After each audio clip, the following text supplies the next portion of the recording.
BookTok's new darling has entered the chat. It's just the way she writes. One of them just like crush it in 6 hours kind of a book. For such a young author, I was honestly blown away. There was one scene that had me fully feral. Silas saw Lena and suddenly forgot that he was in a war. Now we're arguing about Torrin versus Silas, and we are probably going to be arguing all night long. This honestly might be the biggest twist. I'm scared. It's written in such a way that you just want to keep going. Go Kylie! Go Kylie!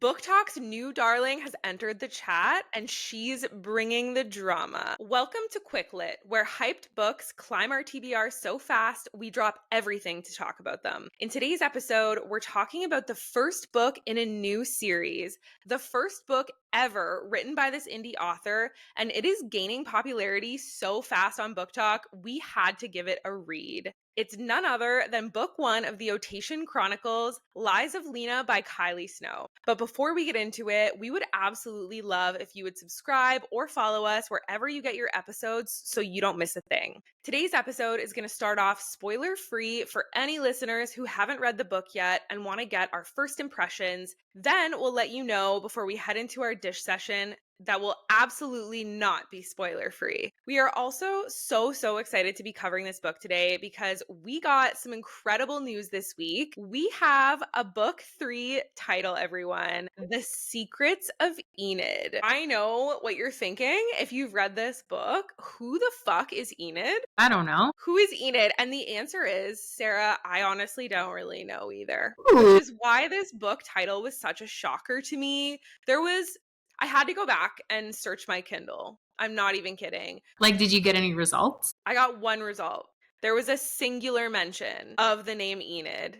Okay. In book 2. I don't want to spoil it, so I won't say anything else because it obviously is going to be important, but there was a singular mention. I'm still very much in the dark about what book 3 is going to have in store for us. Without further ado, let's get cozy, settle in, and get into it. So we're going to give you a little overview first. I feel like I should introduce everyone to Scout because she is going to make an appearance if you haven't already seen her little fuzzy head appear. We wanted to start off today's episode with just a quick overview, especially for all of you out there who have not read The Lies of Lena and you're thinking about it. Give you a bit of a taste of what's in store so you can decide if you want to give it a whirl, which we think you should, but you decide. The Lies of Lena centers around Lena, who is a young mage living in the kingdom of Otacia, ruled by the king and queen, and where mages and magic is forbidden. Lena lives with her mother in the outer ring of the kingdom, where the poorest live. Her mother is a mage, and she has encouraged Lena throughout her life to learn how to channel her magic, but Lena has refused. She's afraid that they'll be found or that she might end up being responsible for getting her mother hurt. And it's the only person she has. Now, one day, Lena's out delivering orders for her mother's shop, and she runs into a young man. And he takes a very strong interest in Lena and offers to train her in secret, and from there on, they develop a bit of a friendship. Now, this is where the story gets interesting and will fully pull you in. And we promise no spoilers. So there's not a lot more that I can say. And it's kind of tough because at the base of this story, it might feel a little familiar or simple, but I just want you to trust that the way that Kylie Snow, the author, evolves the story and uses pacing that keeps you on the edge of your seat and needing to know what is going to happen next. Like, this is a page turner, and I think everyone loves that vibe every once in a while, and it's going to deliver that. And she weaves in her own approach to characters, tension, and spice, and plot twists. And so it gives you something quite unique. And honestly, the way she writes, it makes it really easy to enjoy her writing style, which I love. It can be a little tough sometimes to get familiar with a new author's style, but I had no problem with that when it came to Kylie at all. So ultimately, this is the first book of a 5-book series. I think that's really important to note because at first glance, if you feel like the story's simple, and if you think that you know where it's going, you don't. You just don't, because she's got a lot planned for this series. And like Kara said, I've only read Lies of Lena. Kara's read the first 2 books that are out, and we don't know. We don't know where it's going here. No, and it has been a shocker that way. Like, there's so much that happened in these books that I was not expecting from this author, especially a brand new author. Like, I didn't know going into it that this was her very first book. I knew she was an indie author, but yeah, the bar is really high. So, The Secrets of Enid better slap at this point. I'm sure it will. She's incredible. I'm curious, who would you recommend this book to? I think this book has a lot to offer depending on what your vibe, your usual genre is. So I'm curious what you think, Sarah. Like, who would you recommend The Lies of Lena to? Anyone who's like up for a series, I think you kind of have to be, because the way the book's written, like you're going to want to read the next book. So like you have to be ready to read more than one book, and like you have to. So you get to enjoy them. You don't have to wait. That would be like my first thing. I think someone who hasn't read a ton of romantasy, I think would be like such an easy, enjoyable story to get into as well. But I also just think when you're in that mindset of wanting a book that might prevent you from sleeping at night, like it's just the way she writes. And so I think if that's what you're in for and you're like ready to lose sleep, then just like pick it up. 100%. Yeah, I think anyone, like you said, who likes romantasy is totally going to find something to love about this book. I also think if you're new to fantasy, maybe you've been more of a contemporary romance reader, and you're feeling a little bit daunted about getting into the world of fantasy, this is a really good book to test out. It's super simple to follow along with the magic system. It's not really a main focus, but it does, I will say, with my book two knowledge, become more of a prominent piece in book two, but it's still super simple. So yeah, if you're new to it and you're like, I want to see if this floats my boat, I definitely think it's a really good book for that. It just felt really approachable in terms of all of the different fantasy elements. And then the romance too, I will comment, it felt very fairy tale-esque, especially in the beginning, which is why I was so shocked with where the book continued to go. But don't want to spoil anything. If you haven't read it, you'll have to read on and see if you agree with me. But yeah, really loved the fairy tale vibes that this book brought. I'm finding as an adult, I really appreciate and feel nostalgic when I read books like that. So yeah, I find myself drawn to that fairy tale vibe. Honestly, that's the part that had me the most surprised. Kara is like over in the corner reading the most like dark romance, and she's like, oh, I like love this new book I found, and I start reading it and I'm like, this like soft fairy tale, like who are you? I love Kira's over in the corner. I'm like looming in the corner reading this Like book. no one look at what's on my screen right now, tell me that I'm wrong. You're not wrong. Oh my God, that just killed me. That's so funny. To that point, I do want to mention, and this is something that I also flagged to Sarah. I have heard that this book has a lot of dark and gothic elements, and I haven't necessarily felt like that's the case. I know we talked briefly about it, Sarah. I think maybe the darker elements, there could be some in there that are trigger warning worthy, but in terms of the gothic atmosphere, it wasn't there for me. No, definitely not in book one. I think like I posted a video with like some thoughts on this one, like just after I read it, and something that I feel like is an accurate way to place it is like I got from Kylie Snow that she's an author that's like not afraid to like go there. And there is like where other people won't go sometimes. So stories can feel predictable. And so what I thought was cool was like in the construct of like the plot and the story, some things felt super familiar and like you thought you knew where they were going to go, and like you might. But there are other things in there that you just don't think she's going to do because you don't feel like that's the story you're reading, and then they do. I think that's the balance of like this whole trigger warning, gothic, dark, whatever descriptors that are being used. It's like that's not the genre to me whatsoever. But I get people trying to help others anticipate that it's fully an adult book. And like you need to be prepared for an adult book that might push a comfort zone or two. Totally. And I think there's something to be said as well about the adult piece that you mentioned, both of us actually have read books that have been new adults and haven't felt adult. Like you're reading this emotionally immature book that has smut in it. Mhm. And you're like, this doesn't feel right. This doesn't feel like it's connecting. That is not the vibe I got from this book. Somehow she was able to bring that fairy tale youthful nostalgic vibe into this book with like some pretty heavy themes and a lot of emotions. So I really liked that. I've seen it done wrong in the past, and I feel like she's done it really right here. Yeah, I think you have to like go in with a very open mind because it's going to feel a certain way right off the bat. And I think it's always important with a new author, especially an indie author, because like you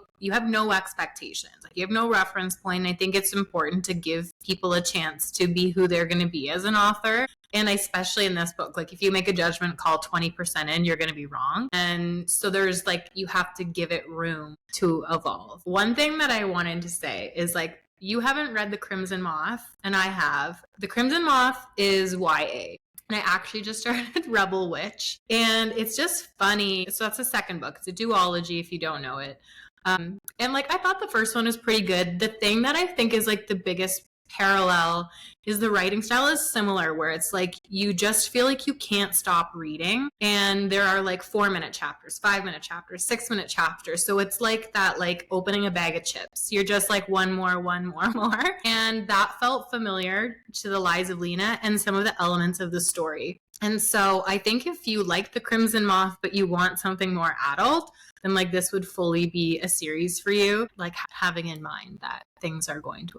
That might be another one I have to throw on the 5,000 book TBR. I don't even know if I'm going to be able to read it before I die. Well, like I read it, I feel like in like 2 days, like when I was sick. You were just sick. You should have read it. It was like one Right. of them, just like crush it in like 6 hours kind of a book. And again, like because it's written in such a way that you just want to keep going. And it's got that kind of like Zodiac Academy, like, God, why did they have to end the chapter like that kind of a feel? Yeah. So it's just easy to just like power through it. I don't know. I'd be curious. It is like YA. So that's the only thing. And it got some hype that I was like, I don't know. I'm not obsessed with it. If it's not a book I can take into a dark corner, I'm out. I love it. We've been talking a lot about what we do like, but maybe there was some, I wouldn't even say dislikes, but like, room for improvement type things. She's an indie author after all. We've read a lot of books. So I'd love to hear your thoughts on what you really loved, areas for growth. I liked how she wrote characters. I thought that Lena had like a lot of like kind of interesting things to her. Again, there were things that felt familiar, but there were little bits where I was really feeling like I could get the author's POV on how she wanted to bring characters forward and like talk about their feelings and even how they think about things. There were definitely some instances where I was getting that like deeper moment, and not like deep, but like the first book of a 5-book series that is like feeling like a fairy tale deep. There were definitely moments that I could feel her being a younger author, and you read enough books and like that's clear, and like that's Mhm. okay. I think it's another reason why it's like important to have some knowledge around who you're reading. I want to give an author like this a chance and not expect perfection. Like that is perfectly fine. I can fully enjoy a book that doesn't have to be perfect. Yeah, but for such a young author, I was honestly blown away. Like I didn't know actually what to expect going into this. Yeah. I was fully blown away by what she was able to create. I just feel like she like gave the characters an emotional depth that you don't often see in Mm-hmm. books. In books, even with, to nerd authors, they don't necessarily give a lot of these side characters a lot of that depth. And I feel like all of the side characters I was invested in, which was really cool. The world building could definitely use some work. Like, I would have loved to hear a little bit more about the inner and outer rings, maybe some of the politics that go on there. And then also the magic system at this point in the book was just kind of glossed over. I really like the idea of like just building on that. The magic system is really cool, and I'm looking forward to seeing that built out a little bit more. I've been so hooked and flipping the pages of this book that I can only imagine how much better she's going to get by the end of the series. Yeah. I think one other thing that I liked is I think because of the nature of how it's written, like it's easy to get into, it's easy to enjoy, and it does feel light, Hmm.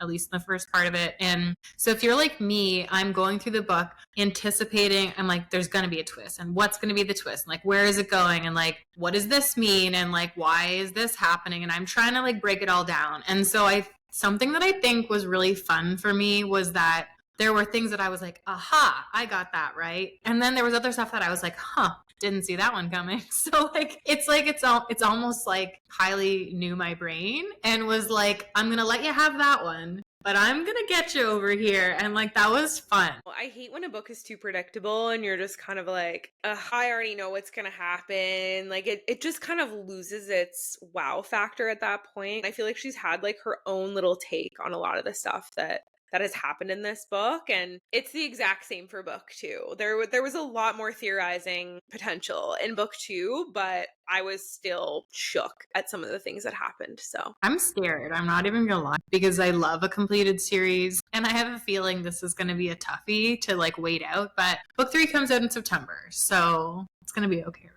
I kind of like the wait. Like it gives me something to live for once in my life.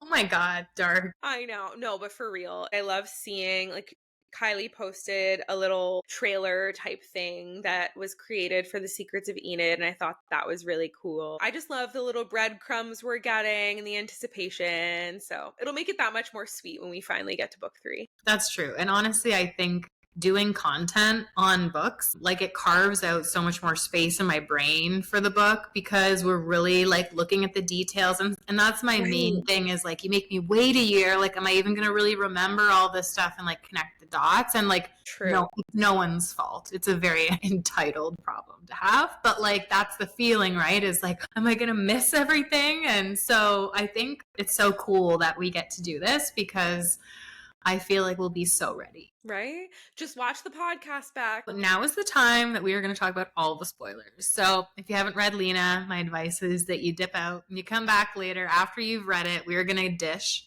about everything. First, let's talk about characters. Tell me your thoughts on Lena. Initial impressions, feelings by the end of the book, whatever's in your heart. Yeah, honestly, I loved Lena. I think we see this a lot in romantasy books, like this more timid, weak kind of vibe from the woman. And like, that's okay too. We love a coming of age type, earning your strength vibe, but I felt like she had her wits about her the entire time.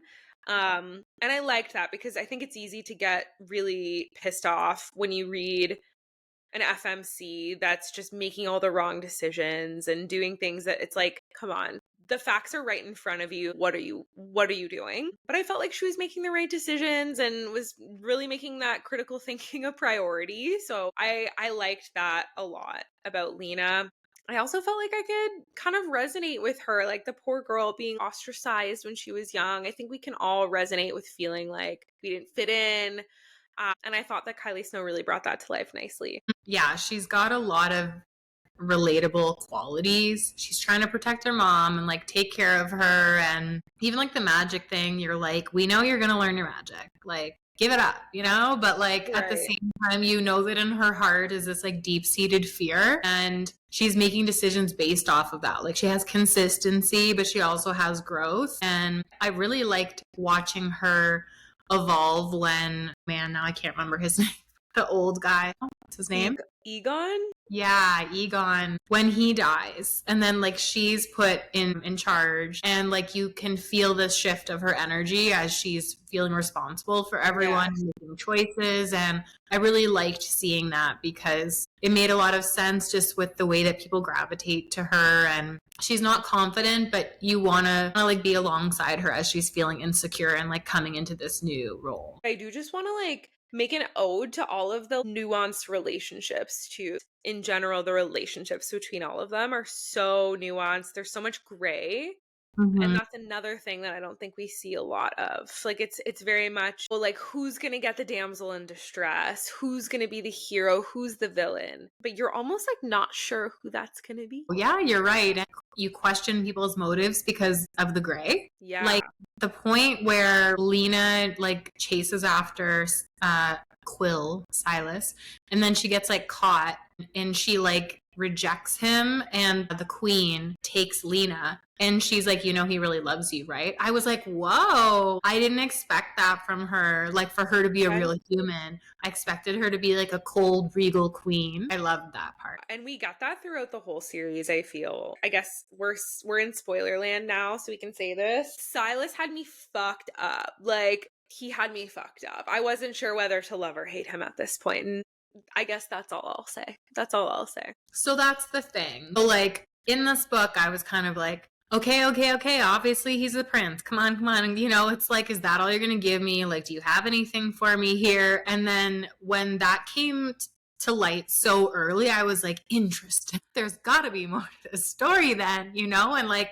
I just thought that was so smart to, like, play into Right. something that, like, a smart reader is going to put pieces together, and rather than like sit on that, let's just put it all out there, and then they're going to be really kind of confused in the best way. Right. Yeah, I would have been so pissed if that was all that there was to the story. As an indie author, too, like, I would have almost been okay with that. I would have been like, well, it's her first book, but like, she blew it out of the water with this Yeah. one. And I'm telling you, Sarah, I know that this is a book one episode, but like, girl, just wait. Just wait. The other thing that I loved about that was it gave us a chance to have empathy for him when, like, usually you Right. wouldn't, right? Like, you get so zeroed in on like the girl and like she was lied to. That whole dynamic is like bottom of the barrel. I hate that shit. That's like, you're lying to him, he's lying to you, but we're gonna just focus all our energy on the fact that like he lied to you, though. Yeah. You know, like, that happens in books and it's annoying. And in this one, like, that wasn't the case. It was like about Lena, so we get more of that, but then the relationship evolves, and like Silas is like also an intelligent human being about it, who's like, I understand why this is difficult, and like, can I show you that you can trust me, and like not hinge the whole story on this like one little conflict. It moved pretty fast too after that. We're introduced to Torrin, I think when she sneaks into the upper ring, I don't know any the inner ring. the inner ring, when she sneaks into the inner ring like the first time, I think she's kind of like caught by him. It's like he can see her or something. I remember him showing up and being like, why do I feel like he's flirting? Why do I feel like he's flirting with her? Like, there is something going on here. And I was like, oh boy. Like, it was so, Right. it was like things are still like okay between them.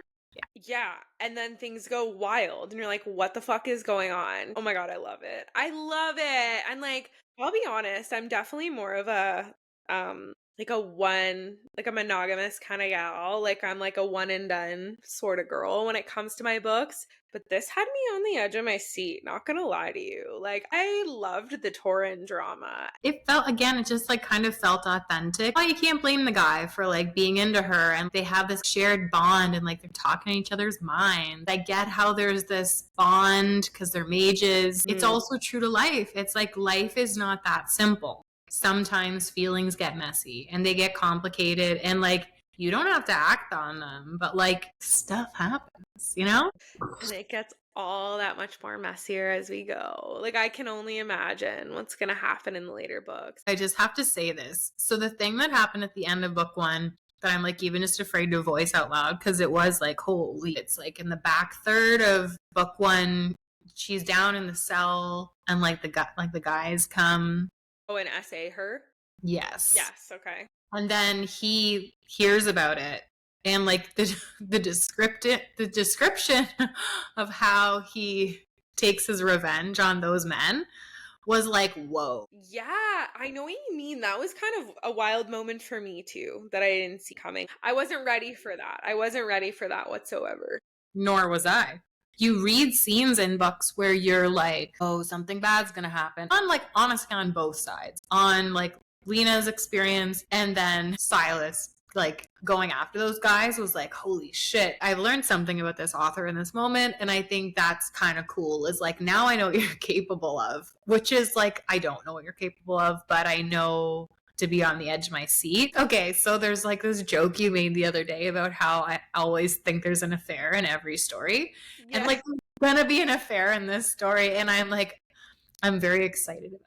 Like, I'm like, I don't care about this chick he married at all. Girl, That's like the one thing I don't fucking like about these books. I was like, oh, I'm not into that trope. Like, But it's not so. Like, well, it I mean, totally is. Totally. Like a betrayal trope and a cheating trope. I don't think that I haven't read a book where like that's happened, like not in a romantasy kind of a Yeah. capacity. True. I mean, I'm emotionally invested in Lena and Lena's happiness. Right. And Silas, that is why I love where I feel like this is going, is because A, you've made me attached to this relationship, made me attached to these characters, and you've given me a version of Silas that is so much worse than the version of him when he was with Lena. Just remember how Kylie Snow humanizes characters so fucking well. I'm so curious to see if you feel the same way at the end.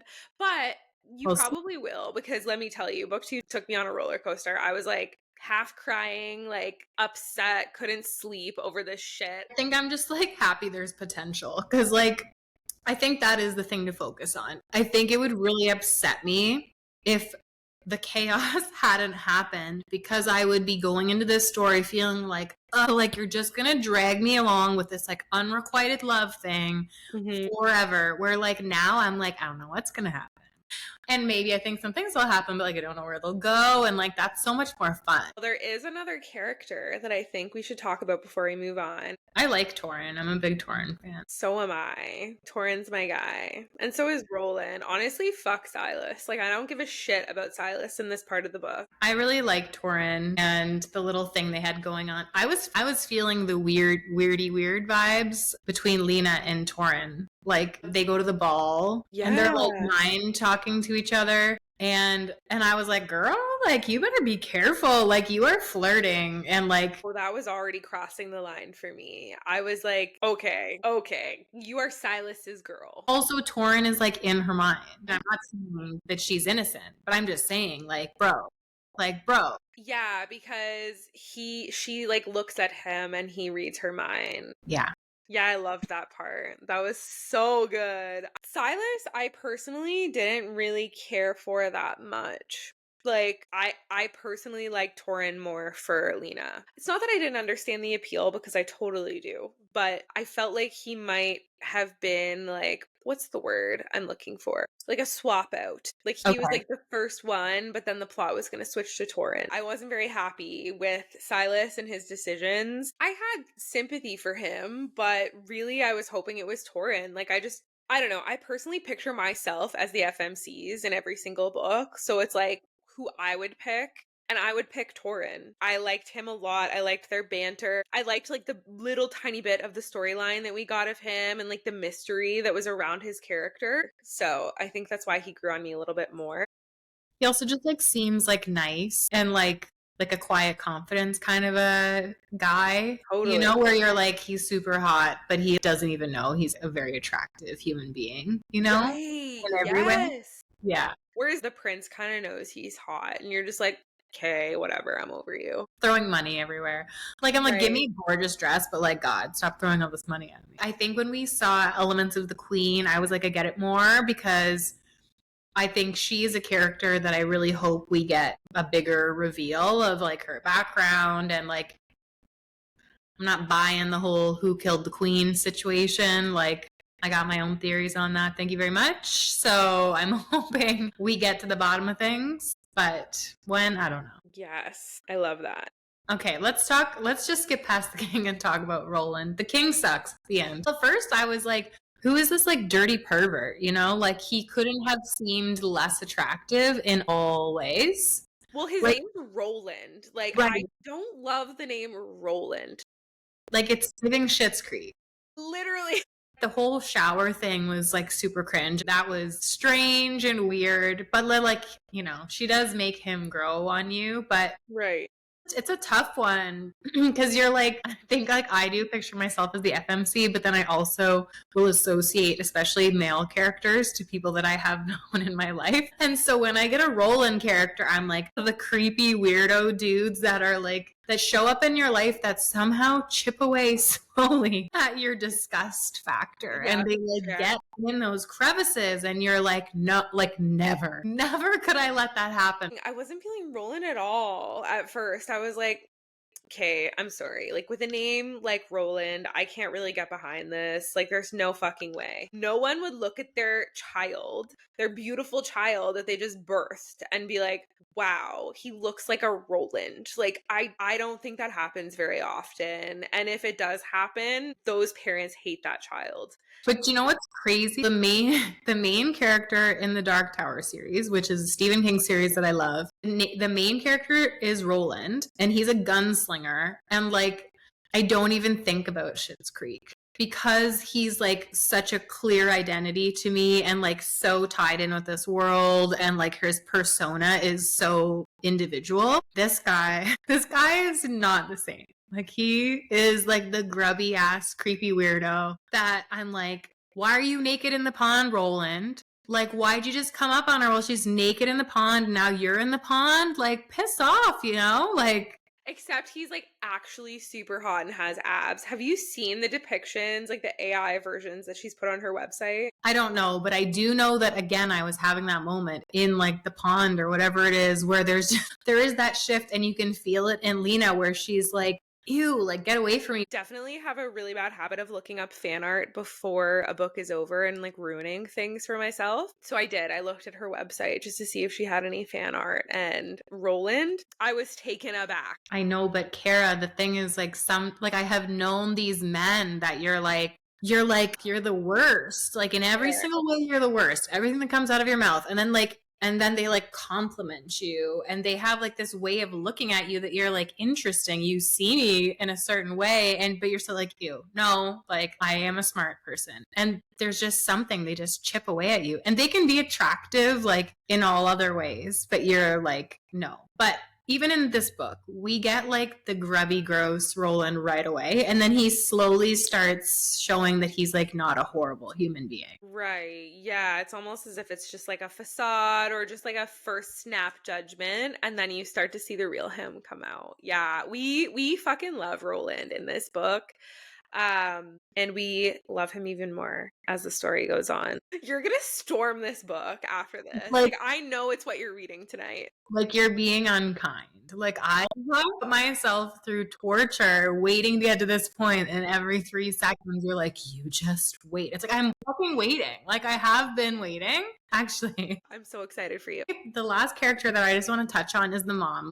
We have to give props to the mom for being like a cool mom. She's like, honey, I'm gonna go sleep with my friends tonight. So atypical, you know? Like, that's so true. She has been extremely trusting of her daughter. That's something that I didn't even think of. I loved it. I mean, the one criticism I have of like the mom Lena thing was like, I really never understood why Lena was so afraid for her to know she was training. Like, I was like, I really don't get why she would care. But in the grand yeah, that's true. like, not a big deal. But I thought that was like cool. And I'm pretty sure they had like the sex talk, and like her mom was like, let's start making you, because they have the birth control potions. Yes, tonic. Yes, the tonics. I love when the man's on the tonic. Okay, so Silas saw Lena and suddenly forgot that he was in a war, and I feel like we need to talk about this.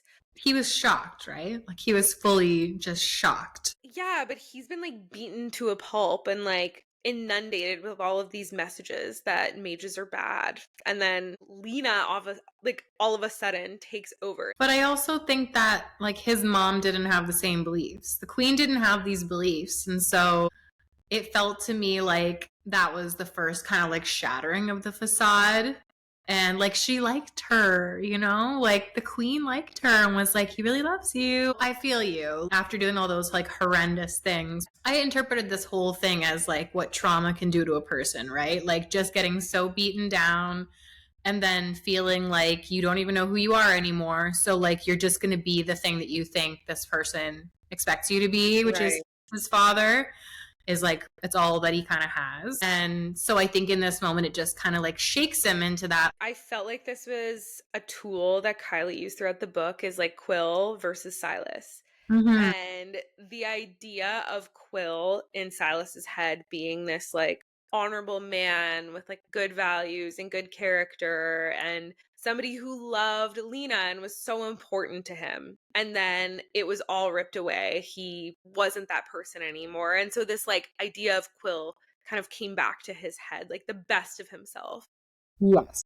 throughout this. So I kind of like thinking about it that way. A part of him that he had lost that kind of came back when he first saw Lena for the first time. Yeah, I really love that. And I think you're right. Like, I think that was like a tool she used in the story to like remind us. Like, Lena was like caged in who she could be, just like Silas was. And maybe that's why he loved her, is because he couldn't be who he wanted to be, even if he tried. And so he could be this version of himself as Quill that could just be free and like live this other kind of life that he probably romanticized. And so I think you're right. It's like, that version of him is the possibility in life, and the other one is his like obligations. I love the way that you put that. Really, we really haven't seen Silas be himself since he was 16 in the pond with Lena. Very quickly, I just feel the need to say that was another moment that I was like, oh, okay. Kylie Snow did a really good job with the spice in that. Although I did feel really weird that they were 16. I was like, okay, I understand it for like the plot, but the spice was spicing. Like I really did enjoy that part. Like I thought that was a really beautiful moment between the two of them. Part of what I didn't like is that she's like very mature in a lot of ways, and so I think you could really pass it off as these like mature Yeah. 16-year-olds. Like, if I think about myself at 16, I probably would have felt a similar way, very confident in my decisions, and like if I felt something for someone. But then when they're having these like intimate like interactions like in the pond, it's like very, very clear that she has like not done this before. And that part kind of took me out of it, that it was just like, wow, like we've never seen a dick before. Okay, so like, and we're just hopping right on that Right. one. Well, we came for the magic, we stayed for the plot twist, and now we're arguing about Torrin versus Silas, and we are probably going to be arguing all night long, by the way that this conversation has gone so far. So for me, throughout the book, I felt myself constantly switching up who I liked for Lena more, whether it was Silas or Torrin. So what did you think about these two guys? Did you feel the same at any point? I know we talked about the ball, and that was the first moment for me where I was like, oh, like there's another one. There's another one. So yeah, I'm curious if you felt the same. That is not the moment that I felt like, oh, there's another one. It was almost like immediately when Torrin shows up. Really? There was like, You said that they were flirting, and they kind of were, but like not to the extent of at the ball. no, not at the extent, but there's like a confident energy that Torrin shows up with, and he like knows she's a mage, so he like calls her on it, and he has this like kind of familiar energy with her. Like, I feel like they're standing really close together, and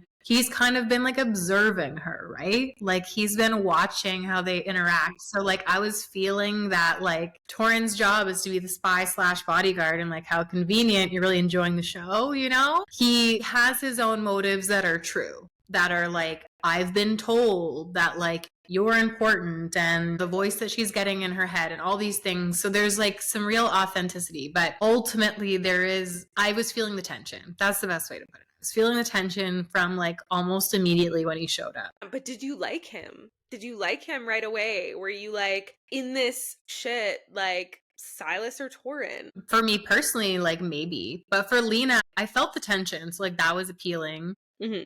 But it was kind of like, who do I like? While that was happening, I was kind of like, Lena's not like going to be into this, right? We've got a twisty situation, and like where it's going to lead, I don't know. But Right, but then that's the gray area. And then things do progress, and you're like, what the fuck? Like, I was not expecting it. Personally, Torrin took my heart and like took me to the end of the book. Like, I did not give a flying fuck about Silas. I was more sad that Torrin left and never was to be seen again. he's just gone. That bothered me. It was just like, man, we were just really connecting with this poor guy. I missed him throughout the rest of the book too.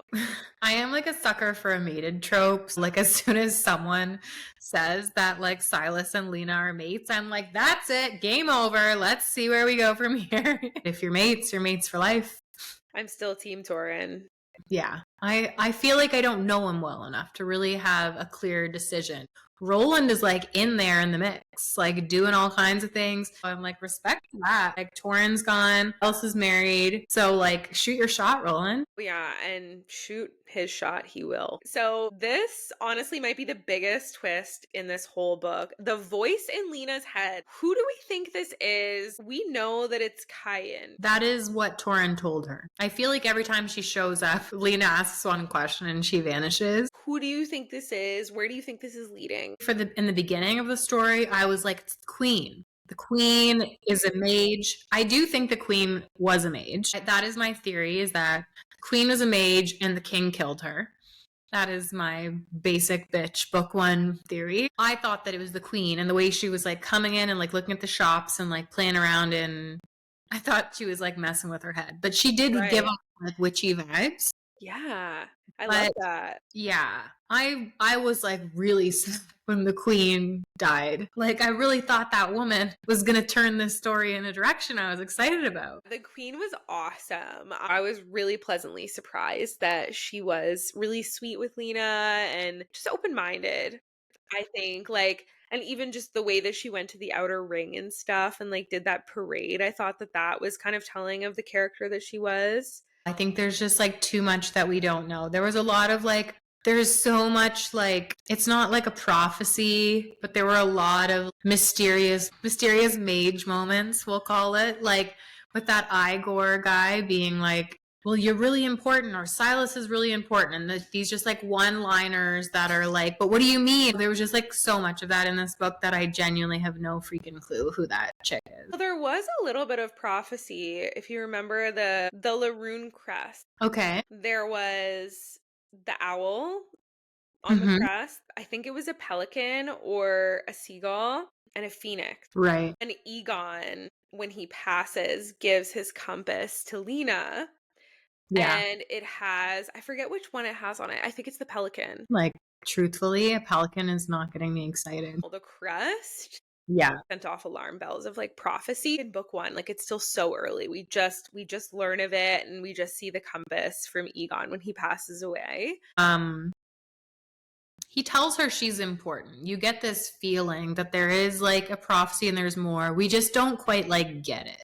I think it is very much a factor of, you know, a new writer, maybe not sure how to like bring that to life. Kind of like the same vibe in the second book too. When the Laroon crest came up, I was like, okay, this is important. I think that was like halfway through the book before the Queen died. We found out about the crest. And so I kind of had a feeling, I was like, this pelican. You could have a pelican show up, you know it's important. Now, there was one scene that had me fully feral.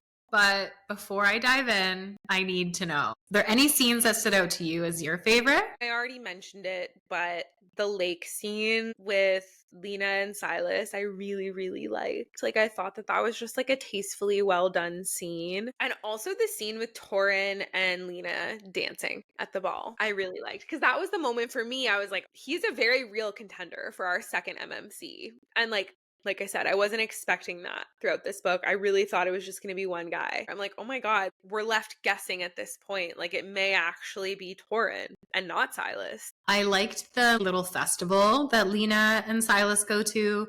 I think that when we get these moments in like romantasy books that are just like pure joy, I really love them because in the back of my mind, I'm always so afraid something bad's going to happen. And it doesn't. And it's, oh no, they just like get to be like nice and like not be found and have all these like horrific things. It's not a like gotcha. I just thought it was nice. And they're having a few drinks and they're both just being themselves. And it was nice that they could do that.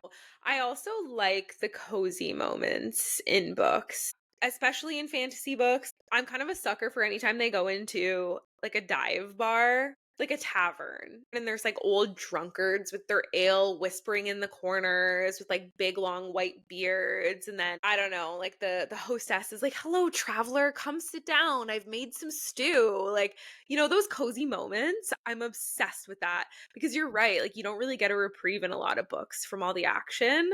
So yeah, that was a cute part. I forgot about that part. Also, when they each have an opportunity to like tend to each other's wounds. I like that in a book too. The woman has to like take care of them in some small way. Silas gets like hurt after the pond thing. and she like heals him. But then at the festival, I can't remember what happens. She cuts herself or something. He like bandages her up or whatever. And it's just like this like sweet moment of intimacy. Just in general, really liked the back and forth that we got from Silas, like him kind of coming in and out of his quill life post Lena leaving, the king treating him like shit, and then before Lena left, this like more sweet side of him. I really liked seeing that. It kind of reminded me of Resand, the Under the Mountain vibe that we got, him being so damaged in that moment, just doing whatever he needed to do to survive. And I feel like we need to have a quick like fantasy femme fatale's origin story telling. When Kara and I first began our like buddy reading journey, we'll call it, obsessing over all of the books together, we were like feral over all of the book recs, like everywhere immediately. Like there was no like ramp up, like it was full tilt right away, and we were not functioning and able to make decisions, and so we were like scouring the internet for something we could use to help us choose books. And so we found this spinning wheel, and we would legitimately we would each nominate books. We would put it in the spinning wheel. Like I would take like a screenshot video of the spinning wheel eliminating book choices and send it to Kara, and we would be like almost real time freaking out over the books getting eliminated and how heartbroken we were every single time until we got to the book. It's a part of who we are, and we wanted to bring it back today because the spinning wheel like concept had a lot of merit. I feel like it could be a really good thing for us. It's going to be great. Honestly, I think we're going to bring it back in its full capacity. But right now, we wanted to just have a little fun with the questions that we were toying with for this episode. So I'm going to share my screen and show you our beautiful little spinning wheel of questions. Want me to spin it for you, Kara? Yeah, let's do it. No whammies. Oh, what song goes with the mood of this book? What song goes with the mood of this book? Oh my gosh, I love this question. Oh my god. It's so hard though. It's so hard. You know what? Actually, I have one. I already have one. Soft Core by The Neighborhood. Have you heard that song? Probably. Like I know the neighborhood, but I just can't think of the song. You just kind of attach a book to the music that you're listening to at the time sometimes. So yeah, I was listening to The Neighborhood a lot, and Soft Core, it's kind of like a pop indie vibe. And I felt like this book gave me like a touch of darkness, but still that like kind of like a light-hearted pop book vibe, if that makes sense. Question number 2. Oh my god, I knew it was going to be this question. I don't know if this is basic, but I want to say a Moscow Mule. I can picture like a little copper cup and like something gingery. It feels like something that you could like make a little potion feel, you know? Yeah, and I mean, Lena is a ginger. I wish that I had a Moscow Mule right now. Tell us what drinks and songs, if you read the book, what vibe were you getting? What would be the song you choose, and what would be the drink? We'd be fully open to ideas. We'll drink all the drinks. So I'll drink anything. Anything you suggest. So hopes and predictions. I'm going to cover this one because we know that Kara will spoil everything if she talks predictions at this point. Book 2 predictions. I do feel like things are going to get tense between our 3, like, honestly, I don't remember her name now. The new princess, Silas, and Lena. Did have this little moment in the shop where Lena was like, oh, she does seem like a nice girl. So I feel like things are going to get complicated on all levels because also Roland's in the picture. And we know like Silas is not going to want to have Roland like all over Lena. I am expecting that the lore is going to take off and that we are going to get a more elaborate magic system. And I have heard really good things about where the magic system evolves to. That's less from my book experience and more from my BookTok experience. I'm thinking we're going to get some damage. I think we're going to get a little excitement. And I always expect a cliffhanger at the end of a book that's in the middle of a series. So I'm scared. Good luck. Godspeed to you. I feel like you hate reading books that are in incompleted series and the cliffhangers. And so all I will say to that is Godspeed. But it's going to be worth every minute. Every minute. I think I have a really weird relationship with cliffhangers because I feel like the BookTok community, you hear these opinions all the time and then you think that's how you're going to feel and then you don't feel that way and then you're like, it's kind of jarring. And different people have different opinions. But when it comes to cliffhangers, like I don't get shook up by the same things that like I think everyone else does. But I also know there's the potential to fully get shook up. So I get nervous that I am like, is it going to feel fine or is it going to be like, no, this is like brutal. So Remains to be seen. how are you coping? I've got like 10,000 books on my TBR. Wow. I don't really get caught up in that kind of thing. Like, I obviously want to read the third book, but I'm just like excited for when the time comes, it comes. I wonder if that's going to be the case as the series progresses. Because I feel like I'm just going to keep getting more invested with each book that goes by. I think it's going to get worse and worse as it goes. Well, or like sometimes there's like a kind of this action that's Right. like, things kind of peak, but then they dip and it feels okay. But like fourth to fifth book territory is scary. I feel like book 3 is about to pop off. Probably. And she is getting like such a confidence boost. I think she should just do whatever the frig she wants to do, right? Like everyone's into it. So like she should fully do what she wants to do. And like that might be painful. I think it will be painful. And I think Kylie, can we just give her some kudos here? Because holy shit, the way that she popped off. The way that she popped off. I have read veteran authors that write horrible books. Horrible. And I'm not going to get into details because it'll get me exiled and canceled. But Kylie Snow really took the cake for me on like first indie author book. Unbelievable. I have a thing for authors I want to hang out with. Like I love it, makes me just like want to be so kind because I don't know, like it's like there's nothing pretentious. I feel like you're writing it for the vibes and like you're building a community and I just like that whole feeling, and so Right. I just want to be a cheerleader for that person. I love it. Go Kylie. Go Kylie. All right, so that's it for this episode of Quick Lit. Thanks for hanging out with us. We hope that you'll join us next time, and we need your help. We have absolutely no idea what book to cover on our next episode, so please shoot us a message, hit us up in the comments, DM us.